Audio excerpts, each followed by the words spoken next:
Hi, I'm going to read the story Franklin Goes to the Hospital. Franklin sometimes had colds and tummy aches, and every now and then he got cuts and bruises. He went to the doctors for regular checkups, and once the doctor came to Franklin's house, but until now, Franklin had never been to the hospital. Franklin and his friends were playing soccer. The ball was kicked to Franklin, and it hit him hard in the chest. Oof, he groaned, but he kept on playing. That night at bath time, Franklin said, ouch, when he dried his tummy.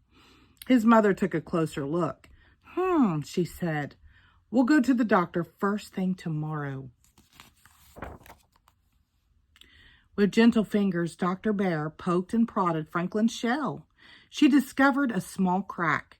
It isn't serious, Franklin, she said, but I have to put a pin in your shell to help it grow properly. I'll schedule an operation for you tomorrow morning at the hospital. Will it hurt? Asked Franklin. We'll give you sleep medicine before the operation, so you won't feel a thing, replied Dr. Bear. When you wake up, you'll be a little sore, but we'll keep you in the hospital overnight to make sure that you're okay. Dr. Bear explained that operations can only be done when a patient has an empty stomach. She told Franklin not to eat or drink after bedtime that night. Franklin didn't mind. His tummy was too busy flip-flopping from him to think about food. After school, Franklin's friends came to visit. Franklin showed them the book about hospitals that Dr. Bear had given him. Fox pointed to a picture and asked why everyone was wearing a mask. Masks keep germs out of the operating room, explained Franklin. Are you scared? Asked Beaver. Of course he's not scared, replied Bear. Franklin's very brave. Franklin didn't say anything. It was early when Franklin and his parents left for the hospital. With his blue blanket and Sam clutched in his arms, Franklin said goodbye to his room. Franklin's mother gave him a hug. You'll be home tomorrow, she reminded him. I know, Franklin said softly. You're a very brave little turtle, said his father. At the hospital, Franklin was given a bracelet with his name on it. Then an attendant pushed him down a long hallway in a wheelchair. Franklin stared at all the strange equipment on carts and trolleys, and he wrinkled his nose at the unfamiliar smells. As they went around corners and through doors, Franklin kept checking to make sure that his parents were keeping up. At last, they reached Franklin's room. A nurse gave Franklin a special gown to wear. She took his temperature and his blood pressure and listened to his heart. Next, she rubbed some cream on his hand. This will numb your hand, she told him. Then it won't hurt when the doctor puts in the needle for your sleep medicine. Okay, said Franklin in a small voice. You're a very brave patient, said the nurse. Soon the attendant came back to take Franklin to another room. Dr. Bear was waiting for him. We're going to take some x-rays, she said. I need to know exactly where to put the pin. I don't want x-rays, whispered Franklin. X-rays don't hurt, explained Dr. Bear. The machine only takes pictures of what's inside you. I know, said Franklin. He started to cry. Dr. Bear sat down beside Franklin. Please tell me what's wrong, she said. Franklin sniffled. Everybody thinks I'm brave, but I've just been pretending. X-rays will show that inside. I'm scared.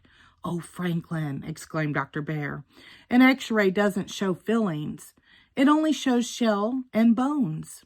You mean no one will know I'm afraid? Franklin asked.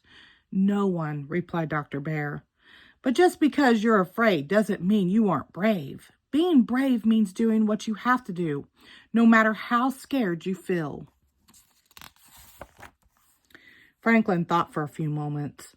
Well, I am scared to have the operation, he finally said, but I know I have to so my shell will grow big and strong. Dr. Bear smiled. That's what being brave is all about. Franklin let out a very deep sigh. I'm ready now, he said. When the x-rays were done, Franklin was taken to the waiting room. We aren't allowed into the operating room, Franklin, said his father. But we'll be with you in the recovery room when you wake up, his mother promised. Soon, Dr. Bear came to get Franklin. His mother and father kissed him and waved as he went through the doors. In the operating room, Franklin said hello to the other doctors and nurses.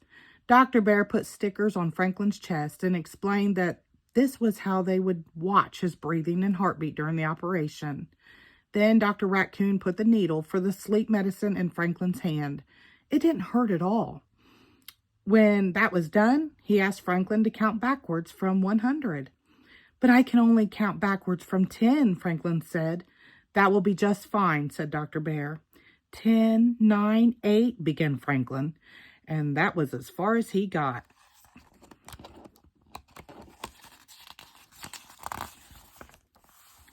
Wake up, Franklin, called a faraway voice, but Franklin didn't want to wake up. In his dream, he was scoring the winning goal. Wake up now, Franklin, said his mother. Slowly, Franklin opened his eyes. He saw his parents and Dr. Bear, and then he remembered. I haven't finished counting, he said in a wobbly voice.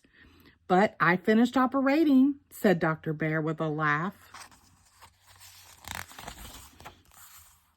2 hours later, Franklin was back in his hospital room. He walked slowly to the mirror and looked at his bandages. I guess it'll be a while before I can play soccer again, he sighed. Dr. Bear thinks you'll heal very quickly, said Franklin's father. She also said you're an excellent patient, added his mother. Franklin smiled. That night, after Franklin's parents had gone home, Dr. Bear came to see him. I have something to show you, Franklin, she said. She held up an x-ray. Is that me? He asked. Dr. Bear nodded. That's you, she said. Brave through and through. The end. Thank you.